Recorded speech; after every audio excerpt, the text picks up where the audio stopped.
शुरू करने वाले हम लोग रेनिगेट इमॉर्टल वांगली की कहानी, जो शुरू होती है डाओ डोमेन के सुजाकू किंगडम से, जहां आसमान में 4 इमॉर्टल को आपस में लड़ते दिखाया जाता है, यानी एक के ऊपर 3 मिलकर लड़ते थे और वो अकेला उन तीनों का सामना करता रहता है, जिसका नाम सीतुनान रहता है और वो सबसे ताकतवर इमॉर्टल इस वर्ल्ड का रहता है। बाकी 3 इमॉर्टल उसके ऊपर हेवनली पम के लिए अटैक कर रहे थे, क्योंकि वो उससे वो लेना चाहते थे और सबसे ताकतवर बनना चाहते, लेकिन सीतुनान उनको वो पम देना नहीं चाहता था और इसलिए उनसे अपनी जी जान लगा के लड़ रहा था। लेकिन तीनों के मिलकर अटैक करने के कारण वो कमजोर पड़ रहा था। और अब क्या था, सीतुनान बोलता है अच्छा है, इस कॉन्टिनेंट के सबसे बड़े 3 सेक्टरों के लोगों ने मुझ पे हमला किया है, क्यों अकेले आने में डर लगता है, कहीं ये तो नहीं सोच रहे कि मैं चींटियों जैसे तुम्हें मसल दूंगा। लेकिन तभी तीनों बोलते हैं, क्या हमें पागल समझा सीतुनान, हमें पता है कि तुम कितने ताकतवर हो और ये सब उस हेवनली पाम के कारण हुआ है, इसीलिए तो उसे चुपचाप हमारे हवाले कर दो, वरना आज अपनी जान को तुम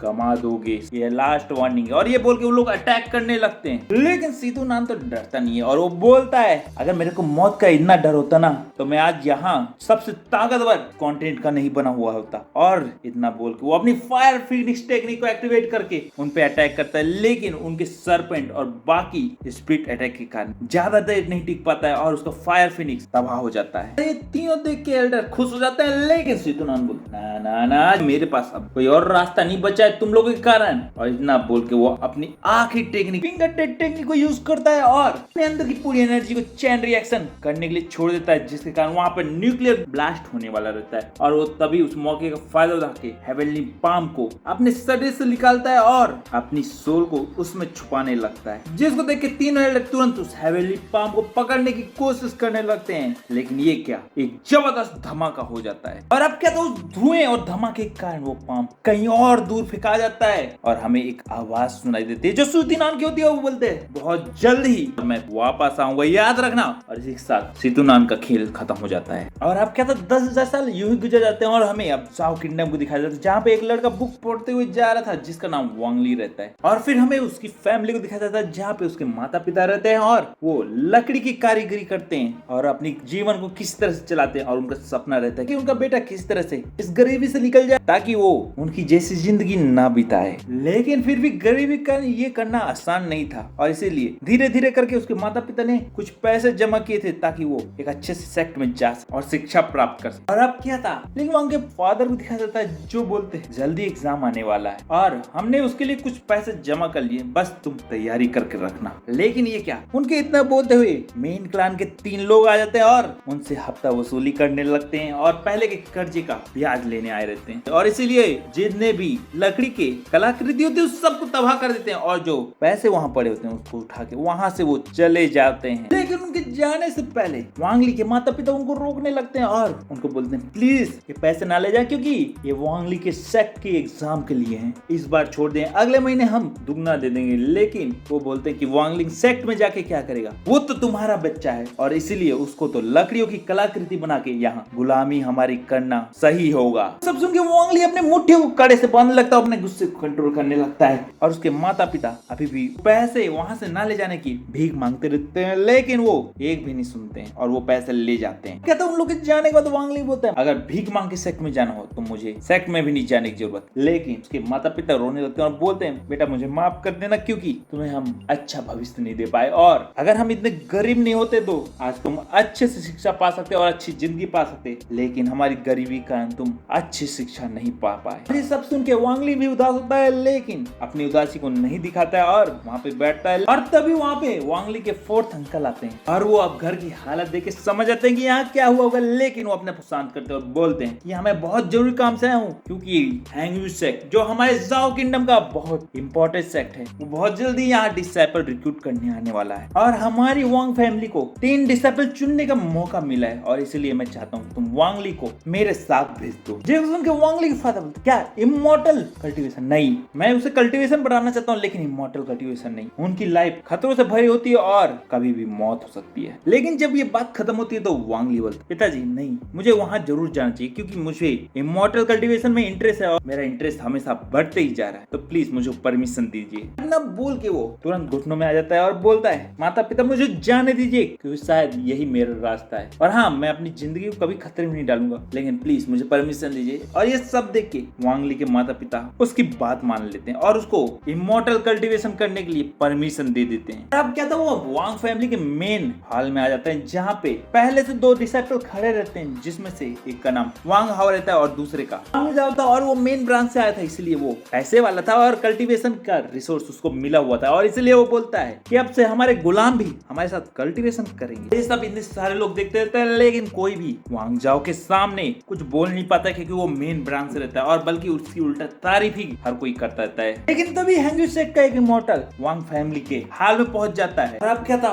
वांग जाओ और वांग हाओ और वांग ली तीनों उनको नमस्ते करते हैं और अपना इंट्रोडक्शन देते हैं। और अब क्या था, वो इमोर्टल बिना टाइम वेस्ट किए 3 फ्लाइंग शॉट को निकालता है और उनको चलने के लिए बोलता है, जिसपे वांग ली उनसे परमिशन मांग के अपने माता पिता से लास्ट टाइम मिलना चाहता है, और परमिशन पाके वो माता पिता के पास जाता है और अपने माता पिता से बोलता है आप मेरी टेंशन न लीजिए क्योंकि मैं अपना ध्यान रखूंगा और मैं अपने आप को कुछ भी नहीं होने दूंगा। और आप क्या था, इतना बोल के वो चारों वहां से चले जाते हैं, और कुछ समय के बाद सफर करने के बाद उनको बहुत बड़ा झरना और स्पिरिचुअल एनर्जी से भरा हुआ माउंटेन दिखने लगता है। लेकिन वहाँ की सुंदरता देख के ये तीनों हैरान हो जाते हैं कि इस दुनिया में इतना भी सुंदर कुछ हो सकता है, और जल्दी उन लोग फेरी माउंटेन पहुंच जाते हैं, जहाँ पे ये देख के हैरान हो जाते हैं कि वहाँ पे सिर्फ वो नहीं और भी डिसाइपल सेक्ट के एडमिशन के लिए आए हुए थे, और टेस्ट में पास होगा वही सेक्ट में आगे इमोर्टल कल्टीवेशन कर सकता है, वरना वापस यहाँ से उसको घर जाना होगा। और अब क्या था, वो सारे डिसाइपल आपस में बात करने लगते हैं, लेकिन तभी वहाँ पे 3 एल्डर आ जाते हैं जो सेक्ट के मेन मेंबर होते हैं, और उनमें से एक सेक्ट लीडर भी रहते हैं जिनका नाम हुआंग लोंग रहता है, और वो अब आगे बढ़ते हैं। जितने भी डिसाइपल यहाँ तक आ गए खुश होने की जरूरत नहीं है, क्योंकि हमारा सेक्ट अपने नियम कायदों का बहुत पक्का है, और जो काबिल होगा बस उसी को सेक्ट में लिया जाएगा। और इतना बोल के वो बोलते हैं कि तुम्हारा सबसे पहले स्पिरिचुअल रूट का टेस्ट होगा। इतना कि वो अपने एल्डरों को इशारा करते हैं, जहाँ पे 2 एल्डर आगे आते हैं और एक एक करके सारे डिसाइपलों के स्पिरिचुअल रूट को चेक करना शुरू करते हैं। और अब क्या था, एक एक करके सारे डिसाइपलों को चेक करने लगते हैं, और बहुत ज्यादा डिसाइपलों को रिजेक्ट करते जा रहे थे। और ऐसे ही करते वांग जाओ का नंबर आता है, जिसको मास्टर फू चेक करते थे, और बोलते अरे वांग जाओ, तुम्हारे बारे में तो मैंने बहुत सुना है और तुम्हारा टैलेंट भी मुझको अच्छी तरह से दिख रहा है न बोल के वो आगे कहते हैं कि तुम स्पिरिचुअल रूट में बच्चे पास होते हो, और वो एक अलग लाइन में खड़ा कर देते हैं जहाँ पे वो अभी पहला बंदा पास हुआ दिख रहा था और कोई भी नहीं था। अब क्या था,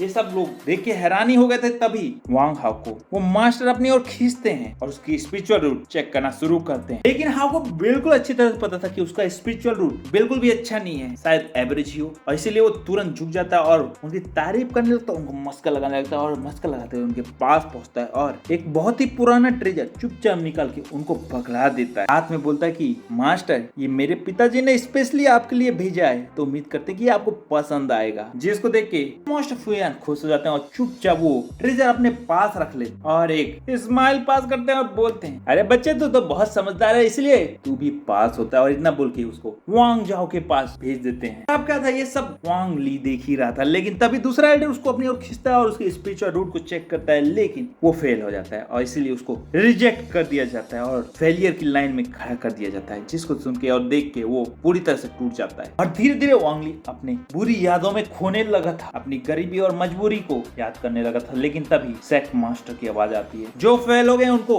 निराश होने की जरूरत नहीं है, उनको भी अभी एक और मौका दिया जाएगा। जिसको सुन के वांग ली चौंक जाता है। अब क्या था, सेक्ट मास्टर आगे बोलते हैं जिनकी स्पिरिचुअल रूट अच्छी होती है वो तो कल्टीवेशन में आगे जाएंगे ही, ये स्वाभाविक होता है, लेकिन उसके अलावा जिनकी स्पिरिचुअल रूट कमजोर भी हो सकती है वो भी आगे जा सकते हैं। बस शर्त यह है कि उनकी इच्छा शक्ति और विल पावर बहुत जबरदस्त होनी चाहिए, और इसलिए हम अपने सेक्ट में उन लोगों को भी मौका देते हैं, लेकिन उनके लिए एक अलग ही परीक्षा होती है। अगर तुम वो परीक्षा पास करते हो तो तुम भी हमारे सेक्ट के डिसाइपल बन के कल्टीवेशन कर सकते हैं। कहते ही वहाँ पे बहुत सारी सीढ़ियां दिखने लगती हैं और वो इशारा करते हुए बोलते हैं कि इन सीढ़ियों में तुम्हें चढ़ना होगा, जो उबड़ खाबड़ है और भयानक, लेकिन अगर तुमने सब पार करके सेक्ट में सही समय में कदम रख लिया तुम भी सेक्ट डिसाइपल बन जाओगे। लेकिन समय सिर्फ सूरज ढलने तक का है, याद रखना, उसके बाद कोई भी सेक्ट का डिसाइपल नहीं बन पाएगा। और अब क्या, तो ये सब कुछ सुन के सारे फेलियर डिसाइपल तुरंत उन सीढ़ियों के भागते हैं और उन लताओं में चढ़ने की कोशिश करने लगते हैं, जहाँ पे शुरू में वो लताएं बड़ी आसान दिखती हैं, लेकिन आगे चल के वहाँ बिजली,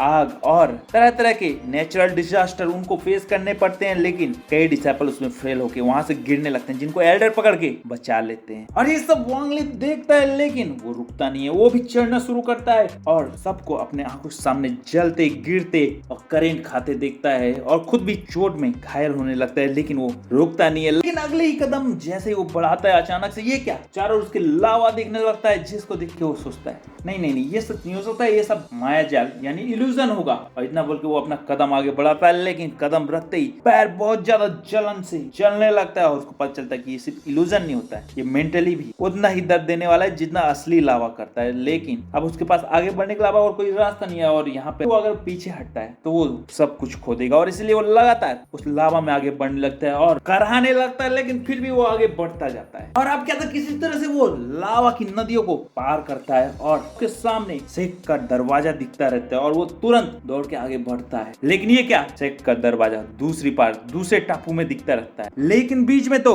ना ब्रिज है ना कुछ है, सिर्फ एक गहरी खाई है। वांग ली परेशान हो जाता है, उसको समझ नहीं आता कि बिना ब्रिज के वो कैसे पार करे। लेकिन फिर अपने दिमाग को शांत करता है और आंख बंद करके सोचता है और बोलता है कि इमॉर्टल कल्टीवेटर बनने के लिए अब मैं जो भी रिस्क यहाँ लेना होगा वो सब लेके रहूंगा और पीछे बिल्कुल नहीं हटूंगा। और इतना बोल के वो अपने कदम को आगे बढ़ाता है। लेकिन ये क्या, उसका पैर किसी अदृश्य ब्रिज में रखा जाता है, जिसको देख के वो चौंक जाता है और समझ जाता है कि यहाँ पे एक ब्रिज है, लेकिन वो अपनी आंखों से नहीं देख सकता है, और इसलिए वो अपने कदमों को और ज्यादा हिम्मत के साथ तेजी से आगे बढ़ाने लगता है। और अचानक से आगे जाके एक सील से टकरा जाता है और उसको पता चलता है कि वो ब्रिज तो पार कर सकता है, लेकिन उस गेट और उसके बीच में एक इनविजुअल शील्ड भी रहता है, जिसको वो लगातार हाथ से मारने की कोशिश करने लगता है, पार करने की कोशिश करता है, लेकिन हर बार फेल होता जाता है। क्यों मेरे साथ ऐसा हो रहा है, मैं तो इतनी मेहनत के साथ यहाँ आया हूँ, फिर भी ये शील्ड मुझको क्यों रोक रहा है, आखिर क्यों क्यों क्यों? हाँ, कोई मेरे सवालों को जवाब क्यों नहीं दे रहा है। लेकिन तभी एक आवाज आती है, और वो आवाज उसको खुश करने वाली नहीं रहती, उसमें सिर्फ एक ही आवाज सुनाई देती है कि समय खत्म हुआ, सूरज डूब चुका है, और इसीलिए अब जो उस पार है वो हर कोई फेल किया जाता है। जिसको सुन के वो एकदम उदास हो जाता है और